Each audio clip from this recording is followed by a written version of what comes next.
Toutes les semaines à partir de lundi, je vous présenterai le planning de ma chaîne Twitch. Alors notez sur vos agendas les jeux qui vous intéressent le plus. Il y aura du solo, du multi, un petit peu de chatting. Et si vous désirez participer à la mise en place du planning de la semaine prochaine, eh bien je vous donne rendez-vous fin de semaine à partir de 23h. Et là vous pourrez donner vos suggestions pour les prochains jeux. Bonjour! Cet événement assez tragique a fait le tour des réseaux sociaux depuis hier soir et c'est un problème récurrent sur internet.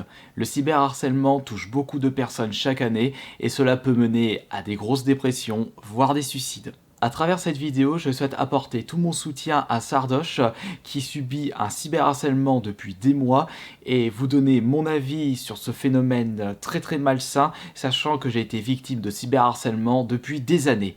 Mais par rapport à Sardoche, mon cyberharcèlement n'était pas aussi puissant que ce qu'il subit actuellement.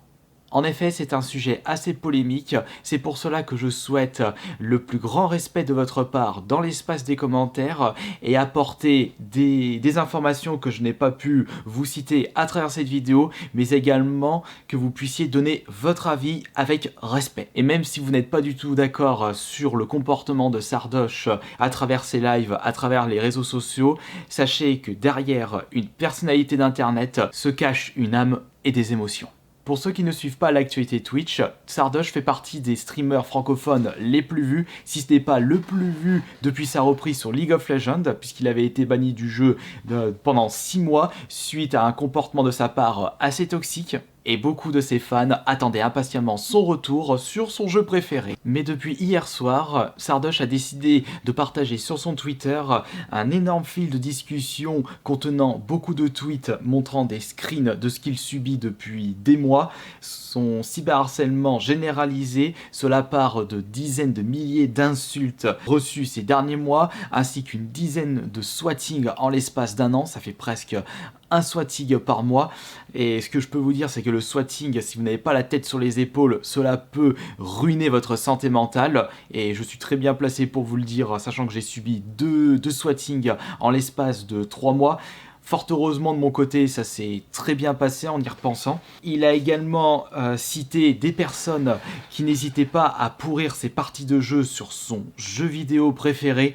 Il y a également des personnes qui ont décidé de contacter ses sponsors, ses partenariats, toucher à son portefeuille, à son gagne-pain, à la santé de son entreprise. Et arrivé à ce niveau-là, je peux vous dire qu'il faut vraiment pas avoir d'émotion et ne pas du tout avoir d'antipathie envers autrui. Aujourd'hui, en 2020, comme l'a si bien dit Tev sur sa chaîne YouTube parlant de la face cachée de la K-pop, aujourd'hui en 2020, le cyberharcèlement, c'est en connaissance de cause. Aujourd'hui, une personne qui décide de pourrir une personnalité d'internet sait pertinemment que cela peut provoquer des grosses dépressions et cela même peut mener au suicide. On peut limite se retrouver avec un homicide involontaire juste en tentant de pourrir au maximum une personne que l'on n'aime pas par des raisons qui ne sont pas du tout valables. De toute façon, le cyberharcèlement est quelque chose d'effroyable et de très pervers. Mais il faut savoir faire la part des choses concernant le cyberharcèlement. On peut se poser comme question, à quel moment peut-on considérer telle ou telle action comme du cyberharcèlement ? Personnellement, je n'ai jamais considéré les personnes qui posaient une insulte, voire 2 insultes durant leur vie d'internet sur mes réseaux. Lorsque vous êtes connu et que vous êtes une personnalité d'internet, cela ne plaît pas forcément à tout le monde et des personnes ne peuvent pas se retenir de poser une petite insulte sur votre Twitter ou sur votre YouTube ou sur votre Twitch. Par contre, lorsqu'il s'agit de centaines voire de milliers de personnes, jusqu'à des dizaines de milliers de personnes qui posent leur petite crotte sur vos réseaux sociaux, ça amasse une énorme quantité de toxicité et là, ça a beaucoup plus d'impact envers la personne qui se fait cyberharceler et justement, toutes ces insultes peuvent donner de très mauvaises idées à des personnes qui souhaitent passer à l'étape supérieure et c'est à ce moment-là que le cyberharcèlement prend toute son ampleur. J'ai surtout subi du cyberharcèlement en 2016, en 2017. Ça avait commencé par des petites insultes. Après, c'était parti sur des masses dislikes sur certaines de mes vidéos. Si vous vous souvenez bien, j'avais des vidéos qui possédaient 2-3 000 dislikes pour 500 likes et je ne pouvais rien faire de ce côté-là parce que je subissais un énorme cyberharcèlement. Une quantité de personnes avaient décidé de me mettre des bâtons dans les roues juste par pur plaisir. Un plaisir très très malsain que je ne recommande à personne. Il y a tellement de belles choses à faire dans la vie, ce serait dommage de gaspiller votre temps à pourrir une personne qui ne demande rien du tout. Vous pouvez très bien donner votre avis sur telle ou telle personne, et c'est également ceci que je souhaite vous dire à travers cette vidéo. Il ne faut surtout pas confondre l'harcèlement et donner son avis. Vous pouvez très bien donner votre avis et je sais que certaines personnes n'ont pas de filtre lorsqu'ils décident de partager leur avis et cela peut mener aux insultes. Mais lorsque vous décidez de ne pas uniquement insulter une personne que vous n'aimez pas et que vous souhaitez sa perte, sa chute ou pire, là non, là on est dans le cyberharcèlement. Et c'est d'ailleurs une question que l'on peut se poser, pourquoi certaines personnes décident de cyberharceler des personnalités d'internet, sachant que ces personnes savent pertinemment qu'ils ne rencontreront pas leurs victimes dans leur vie.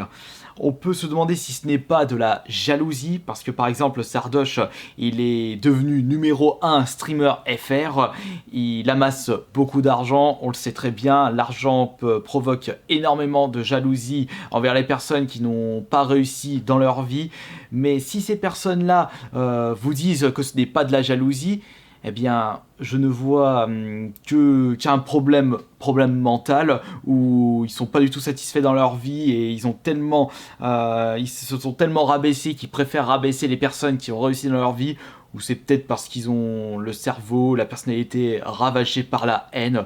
Ça peut être tout et n'importe quoi. Je ne suis pas du tout psychologue et je ne sais pas ce qu'il se passe dans la tête des personnes qui décident de cyberharceler des personnalités. Mais il n'y a pas besoin d'avoir fait des études de psychologie pour savoir que le cyberharcèlement, c'est quelque chose de très très grave et que pour faire le maximum afin de descendre une personne que l'on ne rencontrera jamais dans sa vie, c'est de la jalousie, soit cette personne a le cerveau ravagé, ou alors c'est une autre raison dont on ignore l'existence. Et comme je le disais précédemment, il faut savoir faire la différence entre le personnage public et la personne dans sa vie privée. Personnellement, j'ai pu rencontrer Sardoche lors du Lyon... Comment ça s'appelait déjà? C'était le Lyon eSport, qui était à l'espace Tête d'Or, c'était début de cette année. Il était présent pour les différents tournois et j'ai pu le rencontrer en chair et en os. Et c'était une personne tout à fait normal, un joueur comme nous tous, fan des jeux vidéo depuis longtemps. J'ai pu discuter de Guitar Hero avec lui, je l'ai affronté sur Smash Bros, on a pu discuter de choses et d'autres. Et par contre, il y a quelque chose qui confirme son comportement sur internet, mais je vous disais qu'il faut savoir séparer le personnage public et la vie privée. C'est que Sardoche est quelqu'un qui n'a pas du tout de filtre et ce n'est pas une personne hypocrite. Et c'est peut-être pour ça aussi qu'il a tendance à énerver beaucoup de personnes. Faut dire qu'en 2020, on n'a plus vraiment le droit de donner son avis sur tel ou tel sujet sans forcément rentrer dans les débats ultra polémiques. Et cela ne convient pas à beaucoup de personnes. Et c'est peut-être pour cela qu'il a subi beaucoup plus de cyberharcèlement par rapport à d'autres personnes. Je suis d'accord sur le fait que parler sans aucun filtre sur Twitter, ça aide pas vraiment contre le cyberharcèlement, mais mettez-vous à sa place. Est-ce que vous, de votre côté, juste parce que vous avez donné votre avis, vous accepterez de subir l'harcèlement qu'il subit actuellement? Non, non, non. Personne ne voudrait être à sa place. Et il faut savoir qu'en étant un être humain, lorsqu'on vous insulte tous les jours pendant des mois, lorsqu'on vous fait les pires crasses depuis des mois, au bout d'un moment, votre carapace craque et vous craquez en plein live. Et lorsque vous voyez une personne qui se met à pleurer, c'est que cette personne est est au bord du gouffre et qu'il n'a pas trouvé de solution contre ce qu'il subit. Également, vous avez dû vous rendre compte que Sardoche a tendance à être un petit peu extrême lorsqu'il joue à League of Legends.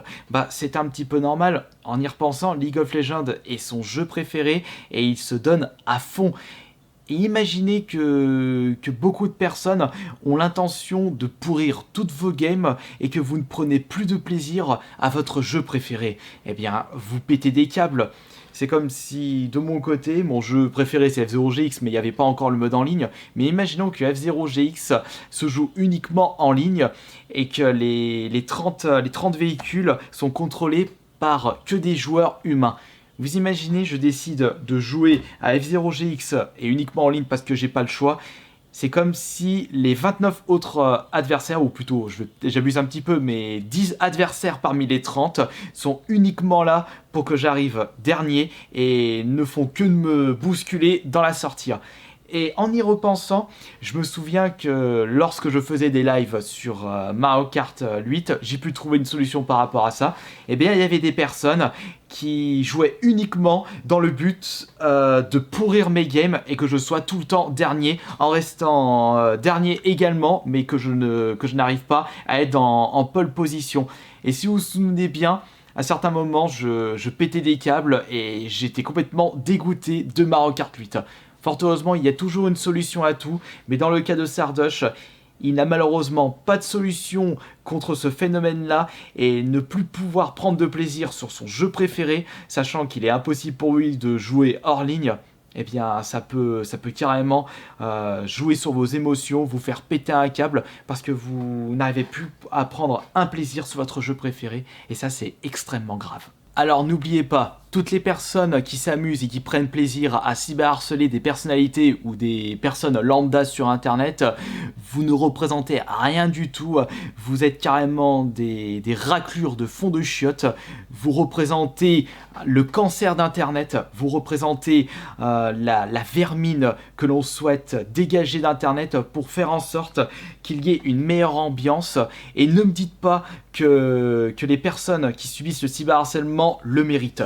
Personne ne mérite le cyberharcèlement. Après, si ces personnes ont fait des choses assez graves par rapport aux lois, c'est à la justice de décider de faire le nécessaire. Mais ce n'est pas à vous, utilisateurs d'internet, de se comporter comme des juges, de se comporter comme des policiers.